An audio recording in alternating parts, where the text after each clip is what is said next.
బాబు గారు అద్భుతమైన వ్యక్తి.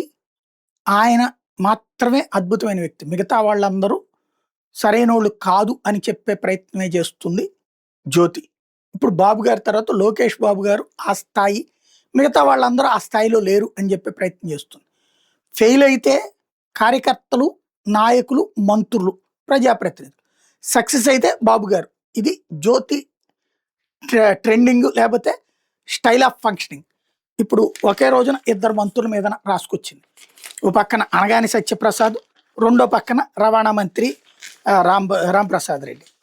ఓసారి వీళ్ళిద్దరూ గనక రాధాకృష్ణ గారితో మాట్లాడుకుంటే, లేకపోతే వాళ్ళ బ్యూరో తరపున ఎవరన్నా ఉంటే వాళ్ళతో మాట్లాడుకుంటే పరిష్కారం అవుతుంది.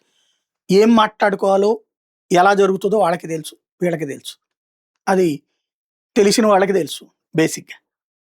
ఏంటంటే ఇక్కడ మంత్రులందరికీ అసమర్థులైతే చంద్రబాబు గారు సక్సెస్ అయినట్టు. ఎట్లా సాధ్యమవుతుంది? బాబు గారు మొన్నే చెప్పారు. పరిపాలన అంతా గాడిన పడిపోయిందని. మరి మంత్రులందరూ అసమర్థులైతే బాబు గారు అన్ని ఫైళ్లు ఆయన చూస్తున్నారా ఏంటి? ఆయన కూడా ఆరో స్థానంలో ఉన్నారనే కదా చెప్పింది. మరి ఎట్లా సాధ్యమైందంటే అలాగే రాస్తారు. 'జ్యోతి' అప్పుడప్పుడు నేను నిజాలు రాస్తున్నానని ప్రజల్ని నమ్మించడం కోసం రాస్తుంటది. కాకపోతే బాబు గారికి, లోకేష్ గారికి ఏ ఇబ్బంది రాకుండా రాస్తుంటదనమాట.